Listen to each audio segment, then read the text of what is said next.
എല്ലാവർക്കും നമസ്കാരം. ഞാൻ മത്സല മുരളി. ഞാൻ ഇന്നിവിടെ ഉണ്ടാക്കാൻ പോകുന്നത് ഒരു സ്റ്റൂ ആണ്. പെട്ടെന്നുണ്ടാക്കുന്ന ഒരു സ്റ്റൂ. ഉരുളക്കിഴങ്ങും വെണ്ടയ്ക്കും വെച്ചുള്ള സ്റ്റൂ. ഉള്ളി.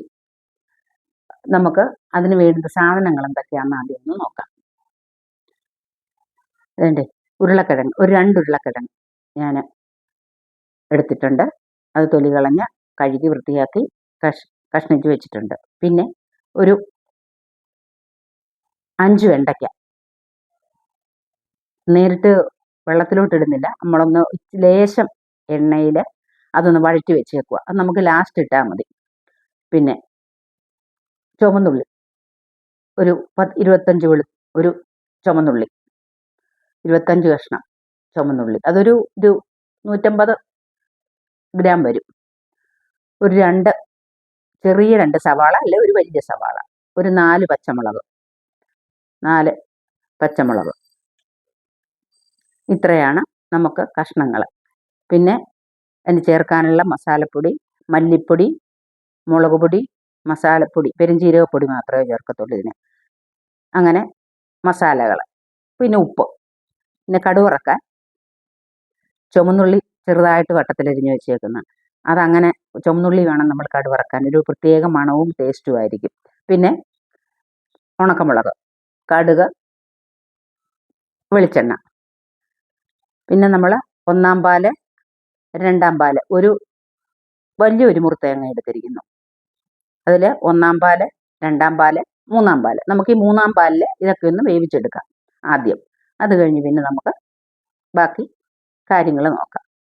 അപ്പോൾ എങ്ങനെയാണ് നമുക്കിത് ഉണ്ടാക്കുന്നതെന്ന് നമുക്കൊന്ന് നോക്കാം. നമുക്ക് ആദ്യം ഈ കഷ്ണങ്ങളൊക്കെ തേങ്ങാപ്പാലിൽ 3-ാം പാലിൽ നമുക്ക് വേവിച്ചെടുക്കാം. ആദ്യം ഉരുളക്കിഴങ്ങ് ഞാൻ ഉള്ളി വഴറ്റിയൊന്നുമല്ല വെക്കുന്നത്, നേരിട്ട് അങ്ങോട്ട് വെക്കുക. പിന്നെ വെണ്ടയ്ക്ക മാത്രമേ ഉള്ളൂ ഒന്ന് വഴറ്റിയത്, അതിൻ്റെ ആവശ്യമേ ഉള്ളൂ. നമ്മൾ തേങ്ങാപ്പാലിലല്ലേ വെക്കുന്നത്. ഉണ്ട് ഉള്ളി നമ്മൾ വെച്ചു. സവാള, പച്ചമുളക്,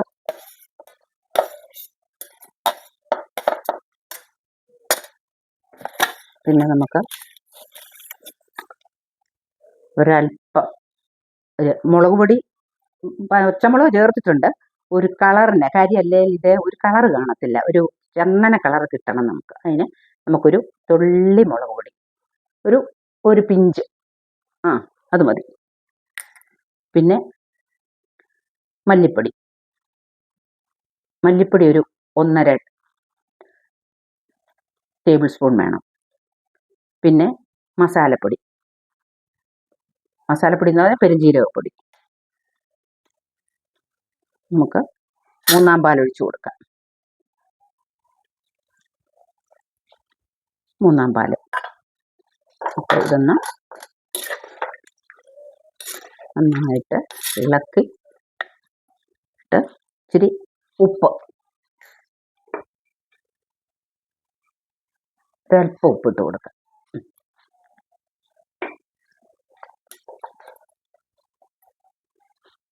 ഒരു ലേശം കറിവേപ്പില ഇട്ട് കൊടുത്ത് നമുക്ക്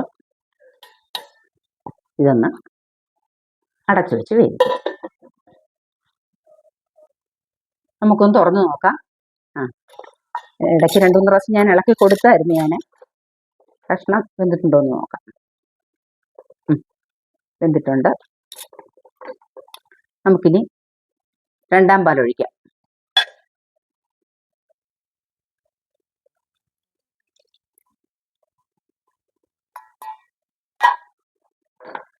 രണ്ടാം പാലാണ്.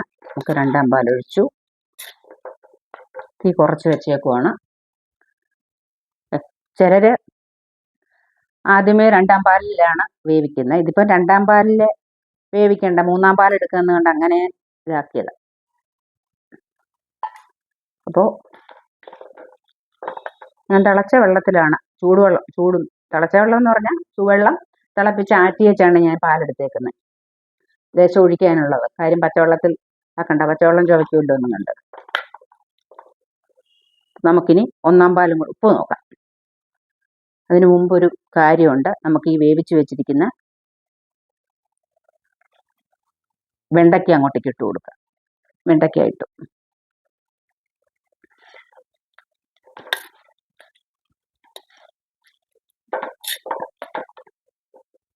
ഇനി നമുക്ക് ഉപ്പൊന്ന് നോക്കാം.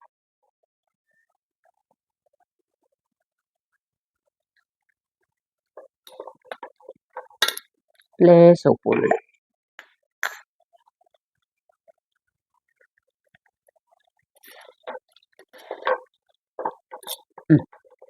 ഇനി നമുക്ക് തീ ഓഫ് ചെയ്യാം.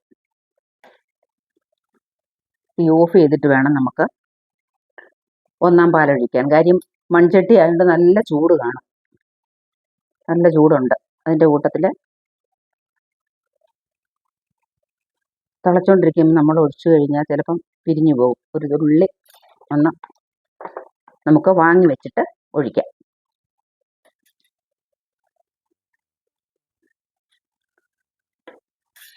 നമുക്ക് ലേശം മസാലപ്പൊടി കൂടി ഇട്ട് കൊടുക്കാം, പെരുംജീരകപ്പൊടി. കാര്യം നമ്മൾ വെച്ചിരിക്കുന്ന ഈ തിളച്ച് നമ്മളിപ്പോൾ ഇതൊക്കെ വെന്ത് കഴിഞ്ഞപ്പോഴത്തേക്ക് അതിൻ്റെ ആ ഒരു മണവും ഗുണവും ഒക്കെ നഷ്ടപ്പെട്ടിട്ടുണ്ട്. നമുക്ക് ഇനി ഒന്നാം പാലൊഴിച്ചു കൊടുക്കാം. ഒന്നാം പാല് ഒഴിച്ചു നന്നായിട്ട് നമുക്കൊന്ന് ഇളക്കി കൊടുക്കാം. നമുക്കിനി കടുക് താളിച്ചൊഴിക്കണം. അപ്പോൾ നമുക്ക് ഇതിലേക്ക് കടുക് താളിച്ചൊഴിക്കാം. പാൻ അടുപ്പത്ത് വെച്ചിട്ടുണ്ട് ഞാൻ. അത് ചൂടായി. നമുക്കിച്ചിരി ഓയിൽ ഒഴിച്ചു കൊടുക്കാം. ഓയിലോ വെളിച്ചെണ്ണയോ അത് നിങ്ങളുടെ സൗകര്യം, ഓരോരുത്തർക്കും ഓരോ ഇഷ്ടങ്ങളല്ലേ. പക്ഷെ വെളിച്ചെണ്ണ ഒഴിച്ച് കൊടുക്കുന്നതാണ് രുചി. സ്റ്റൂവിനൊക്കെ വെളിച്ചെണ്ണ ഒഴിച്ച് കടുവറക്കുന്നതാണ് രുചി. പിന്നെ ഇപ്പം എല്ലാവരും വെളിച്ചെണ്ണയൊന്നും അങ്ങനെ സാധാരണ ഉപയോഗിക്കാറില്ലല്ലോ. വെളിച്ചെണ്ണയ്ക്ക് വില കൂടുതലല്ലേ. നമുക്ക് കടുക് ഇട്ട് കൊടുക്കാം. കടുക് നന്നായിട്ട് പൊട്ടി. നമുക്കിനി ഉള്ളി ഇട്ട് കൊടുക്കാം. ചുവന്നുള്ളി കനം കുറഞ്ഞ് വട്ട വരുന്നത്.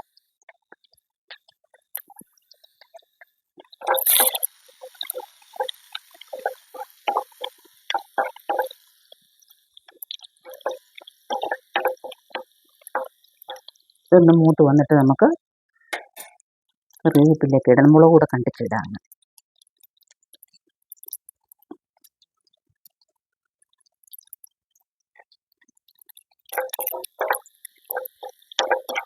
ചിലർ ചോദിക്കും ചുവന്നുള്ളി ഇട്ടല്ലേ നമ്മൾ സ്റ്റൂ വെക്കുന്നത്, എന്തിനാ ഈ വട്ടത്തിലരിഞ്ഞ് ചുവന്നുള്ളി നമ്മൾ കടുവറക്കുന്നതാണ്. പക്ഷെ അങ്ങനെ കടുവറക്കുമ്പോൾ ഒരു പ്രത്യേക മണവും രുചിയുമാണ്. അതുപോലെ നമ്മൾ കറിവേപ്പില അതിൻ്റെ മുകളിൽ ഇടുമ്പോഴത്തേക്കും എന്തോ വാസനയാണെന്നറിയാവോ, നല്ല സ്മെല്ലാണ്. അത് നല്ല ഗുണമല്ലേ. നമുക്കിനി കറിവേപ്പില ഇട്ട് കൊടുക്കാം. കറിവേപ്പില നമ്മൾ അതിനകത്ത് ആവശ്യത്തിന് ഇട്ടിട്ടുണ്ട്. ഇതിനകത്ത് നമുക്ക് ഇട്ട് കൊടുക്കാം. അങ്ങനെ നമ്മുടെ താളിപ്പും കഴിഞ്ഞു. ഇനി നമുക്കിത് നമ്മുടെ സ്റ്റൂവിലോട്ട് ഒഴിക്കാം. നമുക്ക് ഇത് അതിനകത്തോട്ട് ഒഴിച്ചു കൊടുക്കാം.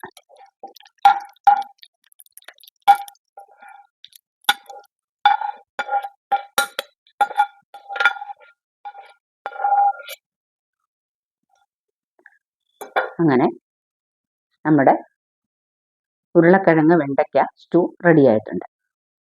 പിന്നെ ചിലർ ചുവന്നുള്ളി മാത്രം ഇട്ട് വെക്കും സ്റ്റൂ, അരിയാതെ അവർക്ക് കടിക്കണം അതിന് വേണ്ടിയിട്ട്. ഇത് ഞാൻ അരിഞ്ഞിട്ടുണ്ട്. അരിഞ്ഞാലേ നമുക്കിതൊരു കൊഴുപ്പ് കിട്ടത്തുള്ളൂ. പിന്നെ ഒരുപാടിട്ട് നമ്മൾ വേവിക്കുന്നില്ലല്ലോ. ഒരു സവാള അല്ലേ ചേർത്തേക്കുന്നത്. ചിലർ സവാള തന്നെ ഇട്ട് വെക്കുന്നവരുണ്ട്. സവാള തന്നെ ഇട്ട് വെച്ചാൽ ഒരു രുചിയും കാണത്തില്ല. ഇപ്പം ചുവന്നുള്ളിയും സവാളയും പച്ചമുളകും ഇതെല്ലാം കൂടെ ആകുമ്പോഴത്തേക്കും നല്ല ടേസ്റ്റാണ്. എളുപ്പത്തിൽ വെക്കാവുന്നതാണ്. നിങ്ങളൊന്ന് വെച്ച് നോക്കൂ.